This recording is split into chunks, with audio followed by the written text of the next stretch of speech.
Welcome to USA Global TV and Radio, where we provide world-class education, entertainment, hope, and inspiration. My name is Dr. David D. Schein, and I am known for being an author, attorney, and a professor, and do all sorts of other interesting stuff. Today's show is the Global Politics Show, and we have a great guest, Ian Pelham Turner, who is a political broadcaster and an expert on the British royal family. And I've been fortunate enough to have recently been in Scotland, which is part of the United Kingdom. And so I got a chance to see a little bit of the campaign, which was their equivalent of a presidential campaign here in the United States, which of course we have rolling right now. So I think everybody's going to enjoy our discussion with Mr. Turner. Good afternoon, David. It's been a great pleasure to talk to you. You know, you're seen in Britain as a leading expert on the Republican movement, and so we've got a few questions. But if you just want to know a little bit to start off with about the election that you talked about and the new government. I think that would be great, Ian, because I don't think the man on the street, as the cliche goes here in the United States, understands the ground shift that you have just been through after 14 years of what we would consider the conservative or Republican leadership. And you've had a mega switch there in your country, right? Absolutely. And so basically, the Labour Party, equivalent to the Democrats and US, have had a sweeping majority 6 weeks ago, in which they promised certain things, and already they're tanking.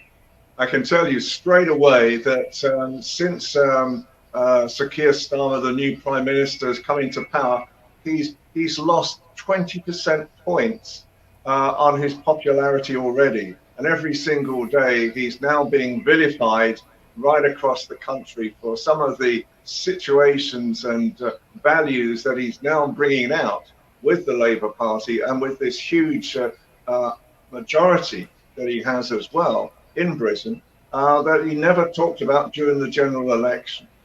So one of the biggest things for me is that I'm 73, so I'm a pensioner. So in Britain, we have obviously we have a pension scheme, and that's paid for during our lifetime, to the government, and then we get a pension after we're 65. So I get my pension each month. But we also, because of the huge costs of weather conditions, energy costs as well, we get a thing called the winter fuel allowance, which has been statutory really with all the governments for the past 14, 15 years. The first thing they announced when they came to power is that was going to stop. So the thought process at the moment is there's going to be millions of pensioners this year in Britain who will be shivering under blankets and hot water bottles, trying to keep themselves warm, because the big phase, the big issue that they have in Britain is either eat or heat. And so I think the reality at the moment with it, and since that time, all sorts of things, it's like every single day, a new idea has come from the Labour Party that has really gone even further down the road of what on earth did we vote for, because this is nothing what we voted for at all. And probably the latest thing for the American audience to understand as well is that at the October 30th, in about 6 weeks' time, we will have our annual budget from our Chancellor of the Exchequer, the lady who decides how much the government is going to spend, how taxes are going to rise. Now, the reality at the moment is Sir Keir Starmer in the Rose Garden, which is at the back of number 10 Downing Street, on Monday announced that this was going to be severe cutbacks, severe measures were going to be taken in this time leading up to the budget on October 30th. And that because the Conservative government, the previous government, had left a 22 billion black hole. in the economy, which they didn't expect, which they didn't know, and which they expected never to have happened. The reality since that time is that every single day, hope has been taken away and fear has been put in its place as well. But what it's also meant is that they have already said there's going to be cutbacks for all the different services after October 30th. And that is what we would call austerity by the back door. Now, David Cameron and George Osborne, who used to be the Prime Minister and Chancellor in 2010, they used exactly the same method of putting fear against everything and then creating austerity against Tony Blair's government. And now, in return, Sir Keir Starmer is using this same tool, we think, against Rishi Sunak and the former Conservative government. So at the moment, if I can explain to you very briefly, Britain is in a state of turmoil. Over to you, David. Okay, well, I have a lot of questions about that. So, was this austerity program anticipated even if the existing government, the conservative government, had been reelected, or is this some type of big surprise that has come up since the new government has taken over? I think the reality at the moment is that there is going to be some shocks. We knew that basically I think we're something like about 2.2 trillion in debt right now. And so, and they've got to sort of cut down the amount of expenditure that they're doing. But at the same time, they've been facing over the past 2 to 3 years major union problems with strikes happening. And this has brought really, I think, Britain sometimes to its knees as well.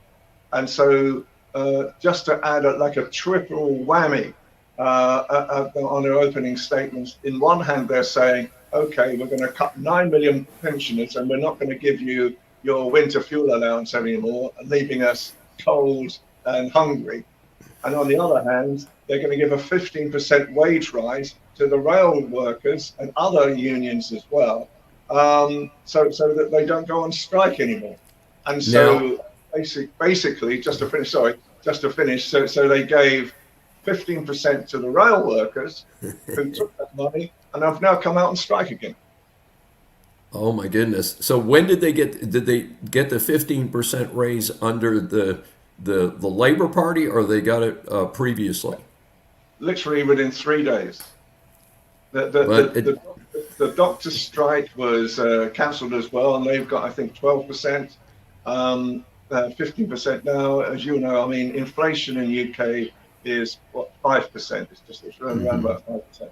So they've got 3 times the amount of inflation. So they found, and so that's what's caused mainly the big issue of this 22 billion.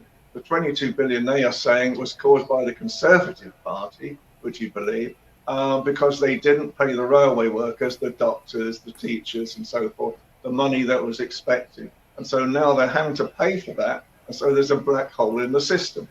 You know, welcome to the political balmy world of Britain at the moment. Well, Ian, we have some fascinating parallels here in the United States. I note that the former UK operation in Canada, that of course they've been controlled by what we call liberal or labor side government for a number of years. Their 2 major railroads went on strike recently, and the government stepped in, and there's the same power in the United States to order them back. So they've been ordered back for 30 days. And so it'll be interesting to see what happens there. But there's a great deal of concern about the Canadian economy, and it's parallel here. One of the things is that here in Houston, which is one of the largest cities in the United States, the firefighters union did not have a contract for 5 years. Houston just elected yet another Democrat mayor, so there's not technically a change, but it's a new Democrat mayor here in Houston. And one of the first things he did was to cut a massive, massive settlement. I don't recall the exact number, but we're talking billions of dollars to give these folks back pay, where some of these firefighters are getting $200,000 checks, which is a whole bunch of money. And they kind of missed one part of the story. The city of Houston does not have the money to actually pay this big settlement. So it's kind of interesting. On the federal level, parallel to your situation, your pension, of course, as you know, in the United States, is called Social Security Administration. Here in the United States, Social Security does not have a trust fund. That was an oxymoron. There is no trust fund. It's the good faith and credit of the government. Ha ha. And so what's happening here is that they're projecting that the Social Security system will run out of money in 2030. And it's interesting because if you look through the subjects that the two major parties are fighting about in the national election here, Social Security has come up as a football, saying, oh, the Republicans are going to cut Social Security, the Republicans are going to cut Social Security, a little scare tactic by the Democrats. And the Republicans saying, no, we're not going to cut it. The underlying problem is that whichever party wins, they're going to have to figure out pretty quick how they're going to finance that. Plus, as I'm sure you know, that the national debt here has surpassed $35 trillion. In fact, a stunning statistic with the current federal funds rate and so forth, over 5%, is that they're talking about the interest on the federal debt next year will be greater than the federal expenditure on national defense. Yeah. So there's some great parallels here. It's amazing at times, the cost of borrowing. So the cost of borrowing for what we're borrowing at the moment is it costs us £1 million every 6 minutes. That's the cost of borrowing. In UK right now, these figures are staggering. Yes. Quite frankly, first of all. But do you think, either party, but do you think President Trump, if he comes back into power, do you think he'll borrow more? Because he's got this tendency to think big, hasn't he? Well, this is always interesting. I'm going to draw a parallel back to the last populist Republican president, who was Ronald Reagan. And as you know, I have a book out called Decline of America, where I talk about American presidents. And my Republican colleagues are not happy with me because I assigned Uncle Ronnie, as I call him, a C+.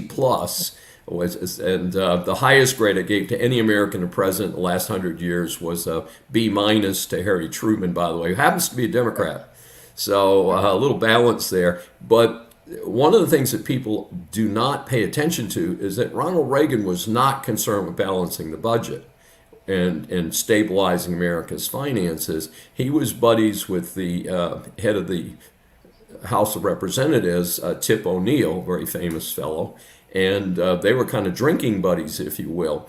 And so Tip O'Neill was okay with what Ronald Reagan was doing because he was emphasizing national defense. But parallel to that, they kept increasing social services because that was Tip O'Neill's hot point. So Ronnie got the national defense, but Tip O'Neill got all these excess social programs, and they didn't really pay attention. So not a true conservative. And I think the reason I bring that up first is because I can see the parallels to Trump. Remember, some of the initial COVID funding happened under Trump's, because 2020 was the kickoff year, was Trump's election year that he lost, but it was also the COVID year.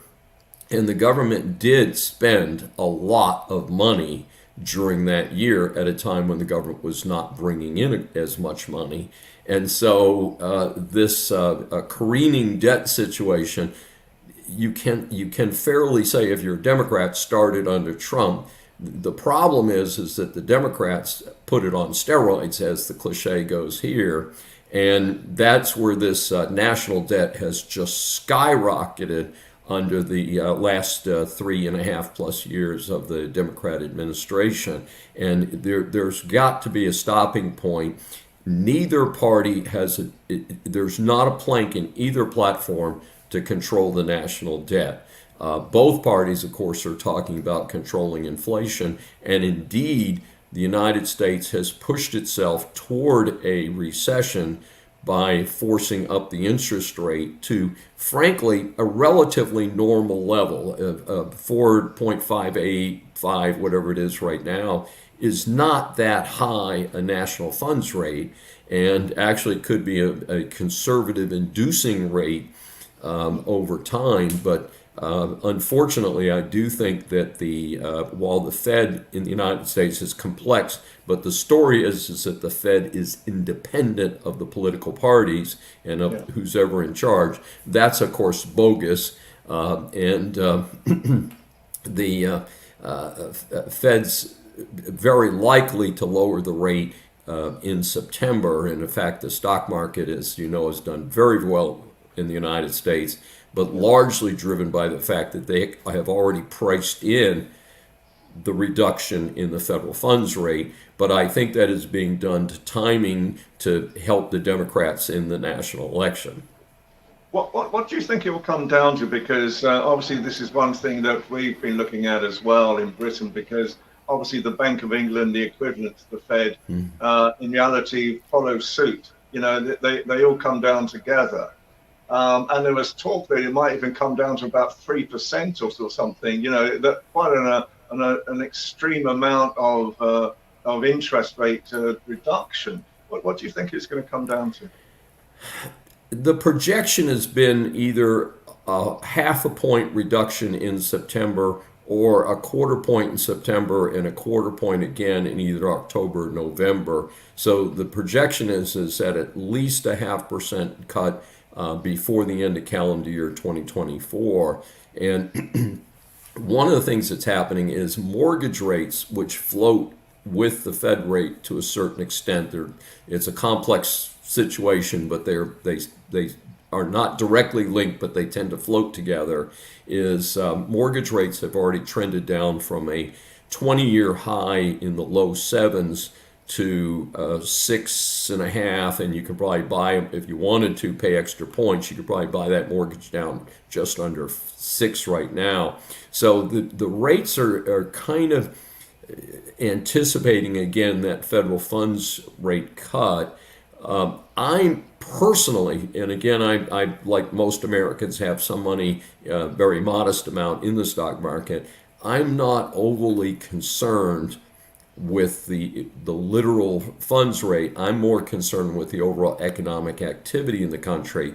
And we're getting very, very mixed messages. A huge political blow to the Biden-Harris administration. And I don't know if you caught this headline early this week, but they reduced the employment number from March of 23 to March of 24 by 818,000. It had been projected that there were about 202.2 million new jobs created, and it's more like 2.4 million new jobs, 1.4 million new jobs created. So this is a giant reduction. And of course, it gives Trump the opportunity to say that the Fed agencies have been lying to try and artificially pump up the struggling Biden-Harris administration. I mean, I think, in Britain, for example, we have 9 million unemployed. 9 million. That's a bunch. What's your percentage rate? How does that percentage out? I mean, so voting rates, is and sort of work rates is something like about 25-30% of the working population. Mm-hmm. A lot of it's been put down to ill health after COVID and other measures as well. And I think, the reality when you're looking at things like this as well. I mean, the question I was going to ask you is, do you think they'll put more money into the economy to actually increase growth? The reason why I ask this is that the whole ethos of the Labour Party right now is that they want to create growth. Now, when I listen to what they're doing right now, and every single day they're coming out with a fear factor. Every single day, something else is going to have to happen. Something else is going to have to happen. People are not going to spend money when they're afraid of what's going to be happening in 6 weeks' time. So I don't get it in the first place of why on earth that's going to create growth. If you are the expert on growth and growing America, what is the answer? Well, I can tell you that the American retail economy is booming, and it's concerning me because I am not a Democrat or a Republican. I'm actually more of an independent, and I'm a true conservative where I favor very, very limited government, dramatically smaller government than we have. And but one of the things that concerns me, being a business professor and an observer of the economy, is that we have exceeded $1 trillion in credit card debt. So Yeah. the theory that we're hearing is that during COVID, a lot of people stayed home. Some of them still got paychecks or got government handouts. They saved money by not commuting, not buying lunch at work. They worked from home and still got paychecks. And people banked money. The savings rate in the United States had hit a new record. Well, what's happening is now that people are supposed to be back at work, the economy is supposed to be back rolling along, people have continued to spend at an unusual rate. And the theory is they've already, say about the first of this calendar year, exhausted those excess savings and are now into pure borrowing. And I think $1 trillion of credit card debt is like, wow, we've got a spending problem. The trouble is that when the rope snaps, as the cliche goes, that I think that the economy, which again rides on retail in the United States, is going to have a big adjustment. And we've already seen a large number of, one of the things I track are bankruptcies. Many household names in the United States, as we call it, different retail chains in several different industries have gone bankrupt. Restaurant chains, modestly priced restaurants, have gone bankrupt and closing hundreds of units. Some of these restaurant chains were 500 or 600 stores. I mean, closing 100 restaurants, you say, well, that's only 15% of their total number of restaurants. Yes, but each of those restaurants probably employs from 25 to 50 people. So the reality of the economy is very difficult to judge right now. My personal opinion, it is not nearly as healthy in the United States as the Biden-Harris administration would like it to be, as they are running on, look how good things are. And people are running around, and unfortunately for the Biden-Harris administration, if you poll the man on the street, 60 to 70% of the people will say, I am not as well off as I was in the last year, the Trump administration. That's the reality. And I think that could be the ultimate decider in the election between what are two unpopular candidates. Let's be blunt about it. Trump is a difficult person to like. He apparently has a wife. It's wife number 3. But I don't think he's Mr. Lovable. He doesn't try to be. And Kamala Harris, there may be people out there who really like her. I've never had any use for her. One of the statistics I would give you on Kamala Harris is that her turnover of her personal staff in the vice president's office is over 90% of the 47 or so people that have worked in her office since she became the vice president.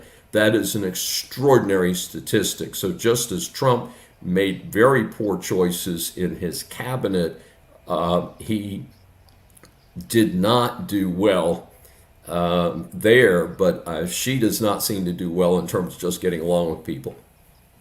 I mean, we face very similar problems in Britain.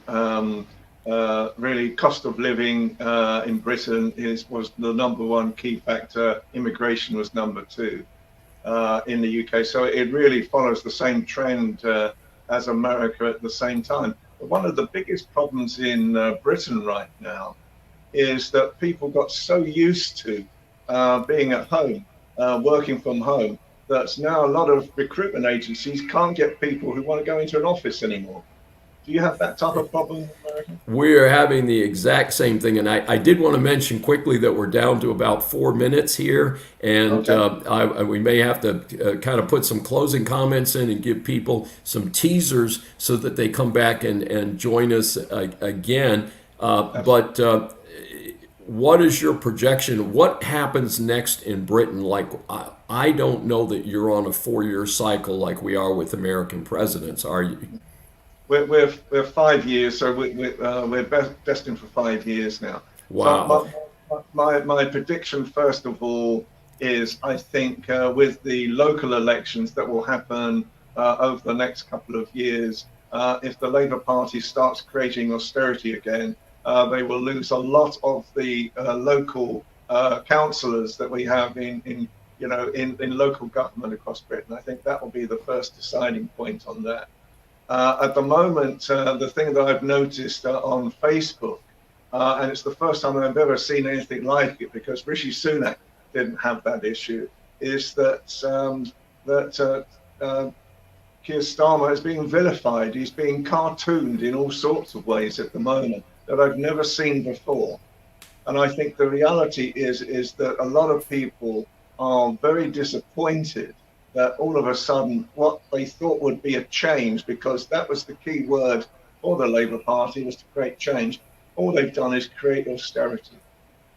Well, it's a very tough existence, and of course, Ian, we've got a lot more to talk about, and I think the next 60 days of the presidential election are going to be lots of topics, and again, we are very closely. I don't think there's a closer ally between the United States than the United Kingdom, and it's fascinating as we talk to see the parallels about debt, about pensioning, again, our Social Security crisis, the concern about the national debt. And one of the things we haven't touched on at all today that we'll have to touch on in a future episode is international cooperation and security, because one of the things that could put quite a ringer into this deal would be a world war or something similar to that.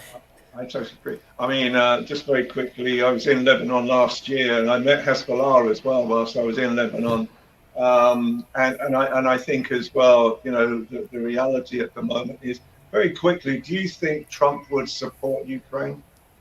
And the answer is, I think he's forced to do that. But you know what? Let me ask you quickly. Can you tell our audience how they can get more information about you? It's basically just if you dial in Ian Pelham Turner on any sort of Google site or something, I'm all over the place. Do you know what, David? I'm never quite sure how you get in contact with me. I have people who do, and so I'm reliant upon that. But I'm all over the place. So if you just Google search my name, it comes up in all sorts of ways. That sounds good. Well, folks, we appreciate your joining us today for this initial episode of Global Politics. And you can find us on the USA Global Network. And we hope you will join us again in the future. This is your host, Dr. David D. Schein. And you can just look me up. I have 2 books on Amazon. And my consulting firm is called Claremont Management Group. And it's ClaremontManagementGroup.com. And we're going to be talking in the future, of course, about the outcome of the British election and how that impacts the British people and how it impacts us here in the United States.